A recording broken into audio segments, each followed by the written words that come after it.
Well, today is a special occasion. A very special occasion, which is why I have a fancy party hat on. And why this is going to be a total fail. Wait, let's see. Oh, that actually didn't work out too badly. But, I just made a mess in my room. I'm okay with that. Because today, 2 years sober! Oh my god. That is...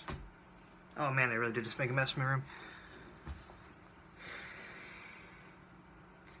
2 years sober. 2 years sober. 2 years sober. Holy crap. I can't believe it's been 2 whole years. That's insane.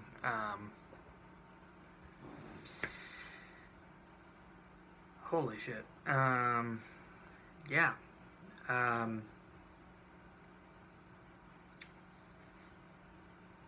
Yeah. It's been 2 years since I used to, I still have the bottle. It's a Love Wins bottle, so I'm still gonna have it. But I went from drinking an entire bottle of this a night to drinking nothing. Obviously I did it in increments, but I went from this to nothing. I stopped drinking hard liquor in.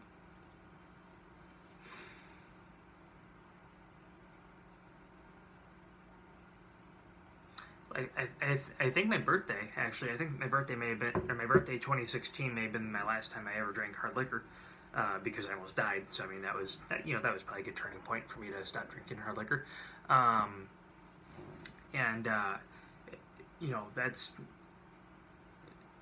That's the story that my friends bring up whenever I feel like I'm going to slip again.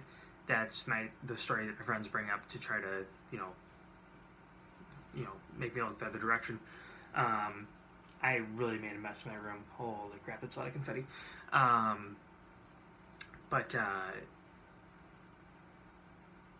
My 24th birthday, so this was 3 years ago, I had a birthday. I hadn't had a birthday party, like an actual, like hanging out with friends on my birthday, since I was like 12. So I was like, let's do a birthday party. Let's hang out. So we went bowling. I had a lot of beer at the bowling alley. I think I had like 10 or 11 beers at the bowling alley. And then left the bowling alley drunk, and then went to. We had the intention of going. I got a bar, like a mini bar crawl through downtown Palatine, and then we only wound up going to the one, and for good reason, because I almost died. And at that one bar, I had quite a bit of hard liquor, as well as a couple more beers. The hard liquor, I think I wound up having, and I don't blame my friends for this. I just overdrank. This has nothing to do. My friends were all giving me drinks, and nobody really knew how much I was drinking, but I knew. That day, I was in such a bad state of mind that I just was kind of trying to drink myself to death, and it almost worked. But then I was so terrified, and I hated the feeling so much that I tried to get myself out of it, but it was almost too late. That was really, don't ever do that in front of your friends. Don't ever scare your friends like that. If you're sad and depressed, talk to someone.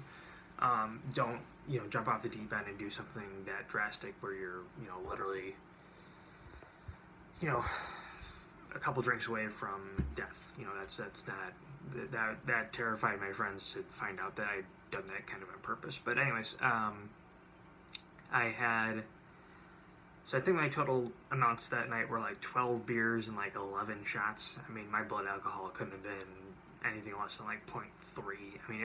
It must have been very high. Because I do remember the very like last thing I remember before passing out was signaling, and my friends couldn't figure out what I was doing. They thought I was having like a muscle spasm attack or something like that. But after I had passed out, my friends had figured out that I was actually signaling 911. I knew I was about to pass out, or I didn't feel good, and I didn't like how I was feeling, so I was like, 911, 911, like, get me help immediately. And Luckily, one of the bouncers there was a trained EMT or a nurse or something. He was medically trained to deal with idiots like me who overdrink. So the paramedics came and, they got me to just cough up, basically puke out some of the excess liquor that I was drinking. And then they threw me into a friend's car, and then they got me home. And my friend said, for as unbelievably out of it as you were, you got us your garage door code. You got us your spare key that was like hidden on like a pillar, like on a wood board on the outside of your garage, hidden behind like a light switch. Like you figured out where your key was, and then you got us to a cabinet with glasses in it. You got us to where your like purified water was, and then you got us upstairs and into your room. Like you knew where everything was, so like we didn't really know what the hell was going on. Like we didn't know if you were faking it or if like something was going on. Like we didn't know, or not faking it, but like we didn't know like how out of it you were, because you were competent to an extent, but not or coherent to an extent, but not all the way. But that night was really scary because I woke up the next morning and I had text messages, I had Facebook messages, I had Instagram messages, I had Snapchat messages. I had messages from people I hadn't talked to in 6 years. The people I hadn't talked to since high school graduation, messaging me saying, "Hey, we saw you last night at Lamplighters. Are you okay? We saw you passed out on the floor. We saw the paramedics pick you up." I'm like, "Oh, shit." And I was like, "All right, well, that's not a good night." And then the night after, my friends said, "Oh, here's your jacket. We picked it up for you on your way out." And I grabbed the jacket and I was like, "This is not my jacket." And I shook it up and down and it had somebody's car keys in it. So in the frenzy that was me being hurled out of the bar by two paramedics that were pissed that they to hurl another overly drunken person out of the bar, or out of the bar, my friends were in a panic and just grabbed the jacket they thought was mine, and they wound up grabbing somebody else's jacket with somebody else's car keys in it, and I was like mortified because I was like, well, now I gotta bring this to the police station and figure out what the hell to do with this. And then I went to the police station, and the police officer that took the jacket was a person that I knew from high school. And I was like, "Oh, hey," I'm not gonna say his name because whatever, but he was just like, "Hey, Alex," and I'm like, "Oh my god." I was like, "Yeah, so I passed out last night at Lamplighters, and they grabbed this jacket. It's not mine. I'm so sorry. It has somebody's car keys in it. If you could like track down whoever this is, and just let them know that it's their they have car keys, house keys. They have like 5 gym membership and a gas rewards and everything. They have all this stuff in it." And then he points and he goes, "Wait, so you were the guy that passed out at Lamplighters last night?" I'm like, "Yeah." I was like, "Okay, so that was the last time I had hard liquor." And then I was drinking beer. I think I just had beer for the rest of the year, and then I went to go visit a friend that I had known through an online website for like 3 years prior. I went to go visit him in North Carolina. I drove there in February of 2017, so 2 years ago. God, I can't believe it's been that long already. And I overreacted to lots of things when I was there. I had skewed visions of a reality that were not realistic. Basically, I thought that I could, like, we were gonna like date or something like that, long distance or whatever, like after we met, and that was gonna happen, and then I drank myself into a fucking coma when I was there too, and it was not literally, but I drank myself into a bad place there too. And then 30 days after I did that, I gave up drinking. And March 20th, 2017, I was standing literally 3 feet from, I'm literally pretty much right where I'm pointing, 3 feet from me. I was standing there with a beer, and I just said, "I can't do this anymore." And I threw the beer away. It was an empty beer bottle, obviously, but I threw the beer away, and I was just like, "I can't do this anymore." And I stopped drinking. but you know, alcohol abuse is very real. Anxiety is very real. Depression is very real. PTSD is very real. You know, I was drinking for reasons that were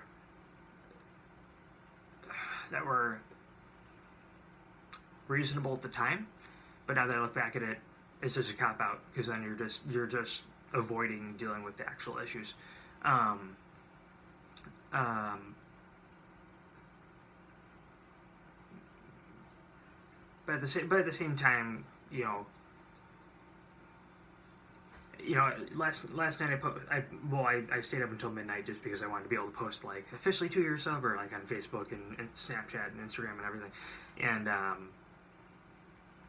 one of my friends who I was really close, actually the guy that I went to visit in North Carolina, I texted him and I was like, you know, I was like, I can't believe I'm about to be, I texted him before midnight and I was like, I can't believe I'm about to be 2 years sober. I was like, the power of wake up calls and losing close friendships, I'm probably not going to get back again, because that was a close friendship that I had that, we talked every day basically. He called me if he ever needed anything. I'd call him if I needed something.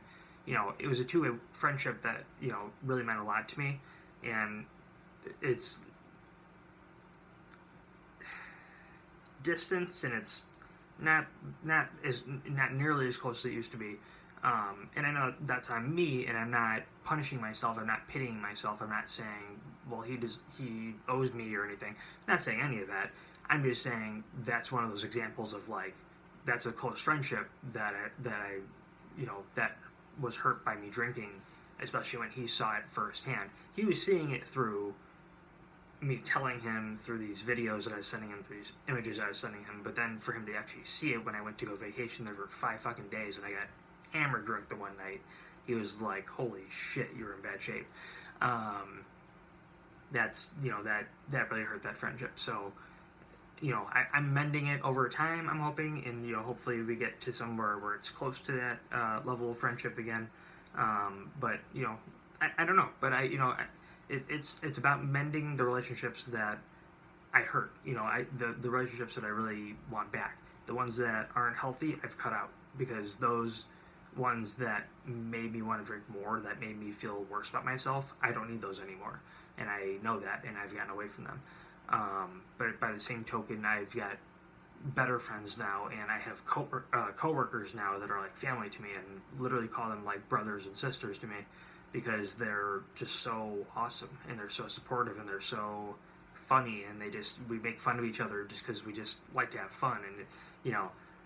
And I have way healthier relationships with people now than I ever have in my life, and it's amazing to see how much better my life has gotten being sober.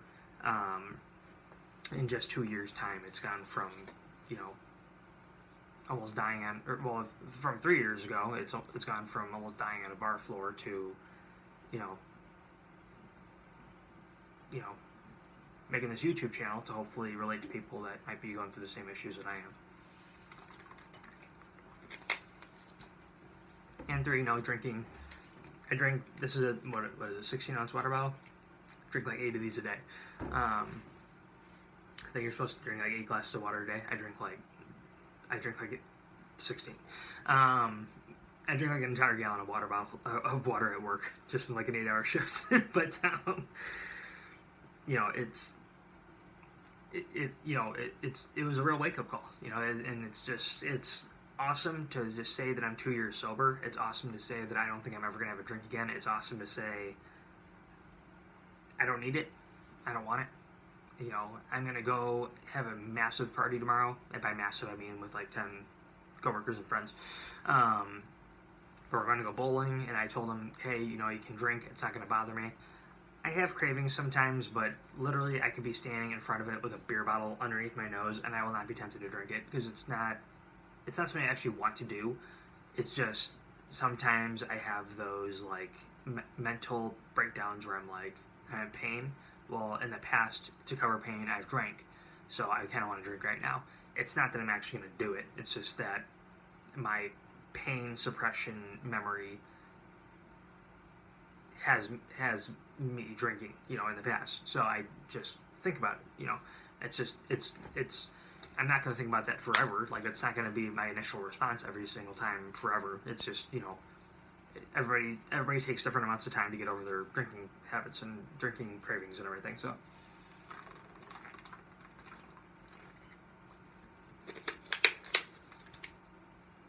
sorry that.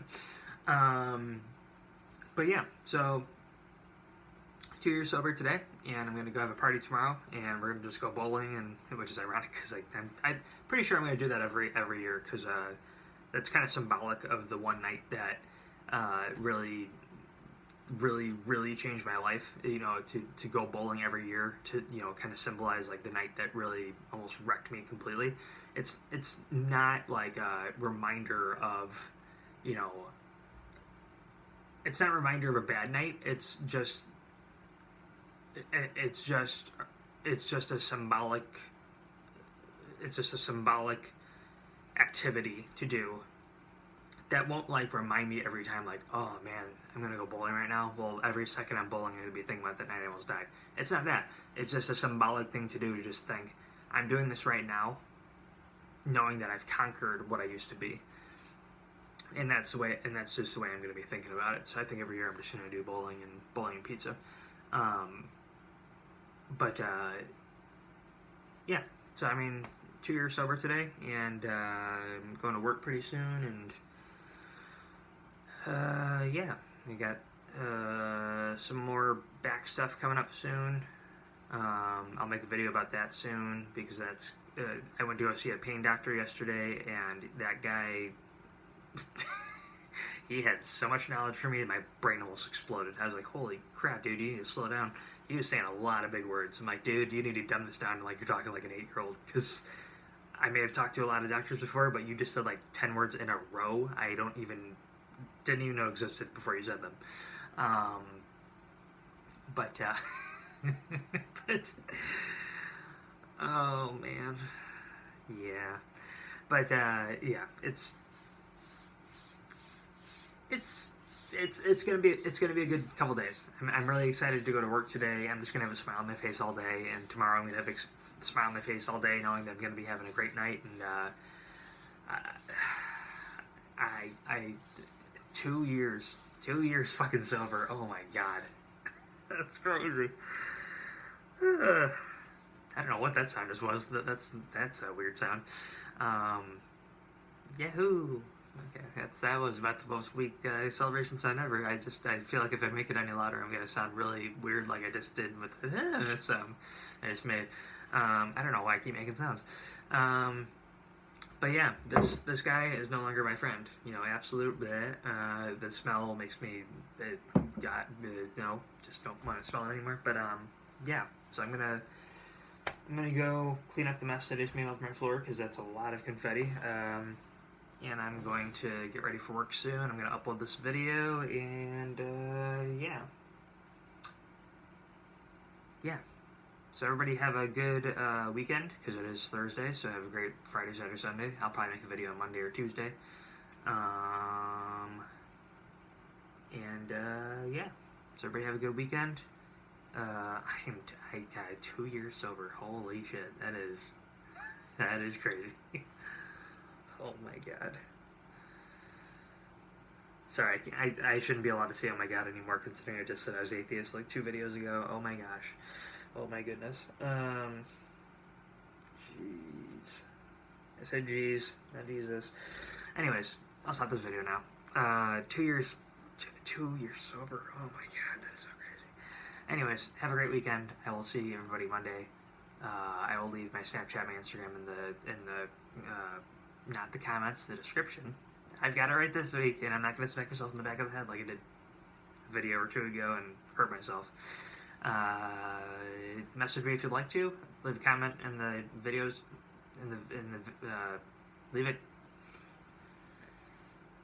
Leave a comment on this video if you'd like to. If not, that's cool. And I will leave the subscribe button. Crap, I can't remember what corner it's going to be in. It's going to be one of these 2 corners that I'm pointing at. I'll figure it out for next video. Have a great weekend. Subscribe to the channel so you don't miss any videos. I'll probably be posting more often, once or twice a week now. Have a great weekend. Keep smiling, keep laughing. I'm going to have a ton of smiles and laughs for the next 2 days. I'm so excited. 2-year summer. Ooh, woo! That was a weird sound. All right. Have a great weekend, everybody.